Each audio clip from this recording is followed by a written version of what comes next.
रंजीत, आखिर कब तक हम इस मकान में सड़ते रहेंगे? हर बार तुम यही कहते हो, अब लेंगे नया मकान, तब लेंगे नया मकान। तुम जानते नहीं हो अंजलि, शहर के बीचों बीच मकान है अपना, और ऐसी प्रॉपर्टी मिलना बड़ी बात है। और बस थोड़ा पुराना ही तो हुआ है, यहाँ हर सुख सुविधा है, लेकिन अगर तुम चाहो तो मैं जंगल के बीचों बीच नया मकान बना देता हूँ। अरे आपको क्या फर्क पड़ता है? फर्क तो हमें पड़ता है ना, जो सारा दिन इस छोटे से मकान और तंग गलियों में दम घोट घोट कर जीते हैं। और क्या फायदा ऐसी सुख सुविधा का जहाँ हमारा दम घुटता हो। अपनी पत्नी के कहने पर रंजीत प्रॉपर्टी डीलर से बात करता है, जो उन्हें नदी के उस पार एक प्लॉट दिखाता है। अरे ये नाज पीटा डीलर कहाँ ले आया हमें? अब क्या नदी में चप्पू चलाकर उसोर जाएंगे हम? अरे ऐसी लोकेशन ज्यादा समय तक खाली नहीं रहती, होटल वाले जल्दी से लपक लेते हैं। अरे इतनी खुली जगह पर सांस लेने में भी कितना अच्छा लगेगा आपको, रिश्तेदारों में खूब नाम हो जाएगा आपका। देखो ना रंजीत, घर के आगे नदी बह रही है। जब 2 मंजिला मकान बनाएंगे ना तो सबके यहाँ पर्सनल कमरे होंगे, और जब बालकनी में खड़े होंगे ना तो ठंडी ठंडी हवा आएगी। हाँ भाई साहब, अब मत सोचिए और ले डालिए। अब डीलर और पत्नी के कहने पर रंजीत अपनी सारी जमा पूंजी लगाकर वो प्लॉट ले लेता है और शहर के बीचों बीच बने अपने घर को किराए पर दे देता है। फिर कुछ महीनों बाद, अरे आप तो ऑफिस जा रहे थे, वापस क्यों आ गए? अरे बोट पर लोगों की भीड़ हुई पड़ी है, बिल्कुल भी जगह नहीं थी बैठने के लिए। तो अब दूसरे रास्ते से चले जाओ। तब तो मैं आधे दिन के बाद ऑफिस पहुंचूंगा, अब आज रहने देता हूँ, छुट्टी कर लेता हूँ। हाँ ये ठीक रहेगा, और कल सुबह टाइम से उठ जाना तो शायद आपका बोट में नंबर आ जाए। अब दिन में जाकर आप सब्जी ले आइएगा। रंजीत कुछ घंटे बाद बोट में बैठकर सब्जी लेने चला जाता है और कुछ देर बाद ढेर सारी सब्जियां लेकर घर लौटता है। अरे इतनी सारी सब्जियां? नदी के पास सब्जी मंडी का व्यापार खोलने का इरादा है क्या आपका? अरे मेरी माँ रोज कुश्ती लड़कर नाव में बैठकर बाजार से सब्जियां लाना मेरे बस की बात नहीं है। 2 हफ्ते की सब्जियां एक साथ ले आया हूँ, अब 15 दिन तक बिल्कुल सब्जी लाने के लिए नहीं कहना। फिर 2 दिन बाद, हाय रे मर गई, आग लगे इस नदी को। क्या हुआ माँ जी? अरे क्या हुआ क्या, घर में बैठे बैठे बोर हो रही थी, इसलिए घर से टहलने निकली थी तो पूरी गली में नदी का पानी भरा हुआ था। हाय लगता है मेरी हड्डी चटक गई, हाय रे मर गई। अरे जल्दी से डॉक्टर को बुला, मुझसे ये दर्द बर्दाश्त नहीं हो रहा। लेकिन माँ जी यहाँ कौन सा डॉक्टर आएगा? इसके लिए तो हमें नदी पार करके जाना होगा। ऐसी जगह लाकर बसाया है तुम कमबख्त होने की, यहाँ कोई डॉक्टर नहीं मिल रहा। आप अंदर चलिए, मैं आपकी मालिश करके गर्म पट्टी बांध देती हूँ। रहने दे, कोई जरूरत नहीं है। ये सब जो भी हुआ है ना, सब तेरे कारण ही हुआ है। ना तो तू उस घर में सीलन की बदबू की शिकायत करती, ना तू घर छोटाए की रट लगाए रखती। माँ जी अब सारा इल्जाम मुझ अकेली पर ही क्यों डाल देती हैं? ये घर लेने का अकेला फैसला मेरा तो नहीं था ना। देख तू अब मेरा दिमाग खराब मत कर और मेरे बेटे को फोन कर, अब वही ले जाएगा मुझे। रणजीत जल्दी से घर आकर अपनी माँ को जैसे तैसे डॉक्टर के पास लेकर जाता है। ऐसे ही कुछ दिन बीतते हैं। अब बरसात का मौसम शुरू हो जाता है और नदी का पानी अब और भी बढ़ जाता है। अरे बेटा, ये नदी का पानी बाहर आ गया है, सब जगह कीचड़ ही कीचड़ हो गया है। माँ बरसात में तो शहरों के गड्ढे भी पानी से भर जाते हैं, और फिर ये तो नदी का किनारा है, तो कुछ दिन तो कीचड़ रहेगी ही। अब घर के बाहर कीचड़ होने से वो लोग बाहर भी नहीं निकल पाते। फिर कुछ दिन बाद उनकी बेटी रूही कमरे में खेल रही होती है कि तभी नदी किनारे से एक सांप उनकी खिड़की से होता हुआ घर में घुस आता है, जिसे देख रूही जोर जोर से चिल्लाने लगती है, आ मम्मी सांप सांप। वो सभी दौड़कर उस कमरे में आते हैं। रणविजय जैसे तैसे उस सांप को बाहर फेंकता है। हाय मेरी बच्ची, ये ना जाने कहाँ आकर फंस गए हम। तभी बाहर तेज हवाएं चलने लगती हैं और बाहर नदी किनारे की मिट्टी उनके घर के अंदर आने लगती है। हे राम, ये कहाँ आकर फंस गए हम? हमने यहाँ आकर कोई गलती तो नहीं न की जी? अरे तो घबरा क्यों रही हो? हमने शहर वाला मकान बेचा थोड़ी ना, किराए पर ही दिया। इसको बेचकर वापस वहीं चले जाएंगे। 3 दिन बाद अचानक नदी का पानी काफी बढ़ जाता है। खबर में दिखाया जाता है कि पड़ोसी राज्य ने बांध का पानी छोड़ा है और निचले इलाकों और नदी किनारे बसे घरों का बाढ़ में डूबने का घर है।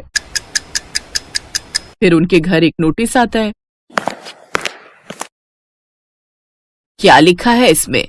माँ इसमें लिखा है कि हमें जल्दी से घर खाली करना होगा, और अगर ये घर खाली नहीं किया तो पड़ोसी राज्य से छोड़े गए इस पानी से बाढ़ का खतरा बढ़ जाएगा और घर तक डूबने का भी डर है। और अगर ये घर डूब गया और किसी की जान चली गई तो इसमें सरकार की कोई जिम्मेदारी नहीं होगी। अरे ऐसे कैसे चला जाएगा? इतने पैसे लगाए हैं इसे बनाने में।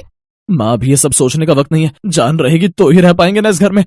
चलो हम सब अपने शहर वाले घर में ही वापस चलते हैं। हमारा राज नहीं चल रहा मैडम, पूरे 1 साल का कॉन्ट्रैक्ट हुआ है। अगर साल भर से पहले घर खाली करवाया ना किराएदारों से तो 1 साल का किराया हमें उनको देना पड़ेगा। अब जब तक टाइम पूरा नहीं होता हमें किराए पर ही कहीं और रहना होगा। अब वो किराए के घर में चले जाते हैं जहाँ हर वक्त मकान मालिक की कुड़कुड़बाजी रहती है। बड़ी मुश्किल से वो वहाँ पर कुछ महीने बिताते हैं, फिर साल पूरा होते ही अपने शहर वाले घर में वापस लौट आते हैं। माँ जी, हमें अपना घर किराएदारों से वापस तो मिल गया, लेकिन आपको नहीं लगता कि उन्होंने इसकी कंडीशन पहले से भी ज्यादा खराब कर दी? अब तो कितनी स्मेल और घुटन हो रही है ना यहाँ। चुप कर तू, एक भी शब्द अपने मुंह से निकाला तो। अब जो है जैसा है हम यहीं रहेंगे, यही हमारा घर है अब, और यही मेरा आखिरी फैसला है। अपने पति के आगे अब अंजलि भी कुछ नहीं कह पाती और खुशी खुशी अब वहीं रहने लगती है। ससुराल हर लड़की का सपना होता है और वहां पर बिताया पहला दिन शायद ही कोई लड़की हो जिसे याद न रहे। ऐसी ही ये कहानी है करिश्मा की, जिसका ससुराल में पहला दिन होता है। नई नवेली सहमी सी दुल्हन करिश्मा सुबह तड़के 5 बजे उठ जाती है और सोचती है, हाय राम, सुबह के 5 बज गए और मैं अभी तक सो रही हूँ। जल्दी से उठकर नहा लेती हूँ, नहीं तो सब लोग क्या कहेंगे। करिश्मा जल्दी से नहाकर बाहर आती है और पूजा पाठ करके किचन में चली जाती है। अरे, अभी तो ठीक से सुबह भी नहीं हुई, फिर ये किचन में से कैसी आवाजें आ रही हैं? कहीं अपने यहाँ कोई चोर तो नहीं आ गया? चोर चोर चोर। बेचारी करिश्मा किचन में नाश्ते की तैयारी कर रही थी, लेकिन अपनी सास का शोर शराबा सुनकर वो डर जाती है और जल्दी से बाहर आकर पूछती है, चोर? कहाँ है चोर माँ जी? जल्दी बताइए, मैं अभी डंडे से उसकी पिटाई करती हूँ। किचन में चोर है, वहां से तरह तरह की आवाजें आ रही हैं। लेकिन किचन में तो मैं हूँ माँ जी, और वहां तो कोई नहीं है। अच्छा, फिर तो बहू तू ही होगी। मैंने खटर पटर की आवाज सुनी तो मुझे लगा शादी वाले घर में कोई चोर चोरी के इरादे से घुस आया है। पर बहू, तू इतनी सुबह सुबह किचन में क्या कर रही है? जी, वो मैं नाश्ते की तैयारी कर रही थी। अरे, इतनी जल्दी? सारा दिन पड़ा है अभी, ये काम तो बाद में भी हो जाएगा। पहले तू जाकर आराम कर ले, शादी की तैयारियों में थक गई होगी। जा बेटा, आज तो पहला ही दिन है, जाकर आराम कर। हाय, कितनी अच्छी सास मिली है मुझे, जो आराम करने के लिए कह रही है। और एक मेरी माँ थी, जो सूरज निकला भी ना हो फिर भी, सूरज कब का निकल गया, आधा दिन हो गया, कब उठेगी कहकर जल्दी उठा देती थी। यहाँ तो सूरज निकलने के बाद भी सासू माँ कह रही है, सोचा सोचा। करिश्मा खुश होकर अपने कमरे में निश्चिंत होकर सोने चली जाती है। सोते सोते उसे काफी देर हो जाती है। तभी हॉल में बैठी उसकी बुआ सास और मामी सास बातें बनाने लगती हैं और कहती हैं, हाय, हम का इतनी दूर लखनऊ से सोती बहू को देखने वास्ते आवत है। अरे, आजकल की बहुएं तो सिर पर चढ़ी रहती हैं, हमारी तरह थोड़ी ना जो ससुराल के डर से आज भी कांपते हैं। वहीं पीछे खड़ा रजत उनकी सारी बातें सुन रहा होता है। अपनी बीवी की बेइज्जती सुनकर वो उनकी बातों पर पर्दा डालते हुए कहता है, वो तो कब की उठ गई है बुआ जी, वो कपड़े समेट रही है, सारा कमरा बिखरा पड़ा है ना, लहंगा जेवर, आप तो जानते ही हो शादी वाले घर में कितना काम हो जाता है। रजत जल्दी से अपने कमरे में जाता है और करिश्मा को उठाते हुए कहता है, करिश्मा, जानू उठ जाओ बेबी, जल्दी से उठकर नहा लो, सब रिश्तेदार बाहर तुम्हारा इंतजार कर रहे हैं। जी, मैं तो सुबह 5 बजे उठकर ही नहाकर पूजा पाठ करके नाश्ता बना लिया था, लेकिन माँ जी ने कहा अभी सो जाओ, इसलिए आकर सो गई। हाय मेरी नई नवेली दुल्हन, सुबह 5 बजे से उठी है, तब तो तुम अभी आराम कर लो। नहीं, अब मेरी नींद पूरी हो चुकी है। कहिए, आपको कुछ कहना था क्या? रजत करिश्मा को सारी बात बताता है और कहता है, अब मुझे तो ये बिल्कुल भी बर्दाश्त नहीं कि कोई मेरे सामने मेरी बीवी की बुराइयां करे। चलो अब जल्दी से तैयार होकर बाहर आ जाओ, सब तुम्हारा इंतजार कर रहे हैं। इतना कहकर रजत बाहर चला गया। हाय जी, ये क्या हो रहा है? मेरी पीठ पीछे कल तक जो रिश्तेदार मुझे आशीर्वाद दे रहे थे, आज एक ही दिन में मुझे जाने बिना मेरे बारे में अपनी राय देनी भी शुरू कर दी। फिर करिश्मा तैयार होकर बाहर आ जाती है और उनसे पूछती है, बुआ जी, मामी जी, आपने नाश्ता कर लिया? हाँ बहू, तुझे क्या लगा अगर तू खाना नहीं देगी तो क्या हम भूखे ही रहेंगे? वैसे तूने टाइम देखा क्या हुआ है? तभी वहां सरोज आ जाती है। अरे, ये बेचारी तो सुबह 5 ही बजे उठ गई थी, नहाकर पूजा पाठ कर कर सबका नाश्ता इसी ने तो बनाया था। वो तो काफी सुबह थी, इसलिए मैंने ही कहा इसको जाकर सोने के लिए। अरे दीदी, बहुओं को तो जितना दबा कर रखा जाए उतना ही वो काबू में रहती हैं। अगर जरा भी ढील दे दी तो फिर ये हाथ से निकल जाती है। ये कैसे रिश्तेदार हैं? बहू का आज पहला दिन है और उसे आशीर्वाद देने की बजाय दबाने की बात की जा रही है। मैं बहू हूं, कोई जानवर थोड़ी ना जो मुझे दबाया जाए। अभी करिश्मा इसी सोच में पड़ी हुई होती है कि तभी पीछे से आवाज आती है, भाभी जल्दी से चलो और अपना सूटकेस खोलकर दिखाओ कि उसमें क्या क्या सामान आया है हमारे लिए। हाँ जी, चलिए सब कमरे में। अरे कमरे में क्या चलिए, तुम अपना सूटकेस यहाँ लेकर आओ। अरे यहाँ लाने की क्या जरूरत है? करिश्मा बेटा, जो जिसके नाम का है दे दो उसको। अच्छा पापा, ऐसा कैसे? ननद को पूरा हक है अपनी पसंद का सामान लेने का। जो रिवाज है हम तो वही लेंगे। हाँ हाँ, जैसे तेरी माँ ने तो हमें बड़ा अपनी पसंद का दिया था ना, जो तू अपनी भाभी से मांग रही है। अरे कैसी बात कर रही हैं आप?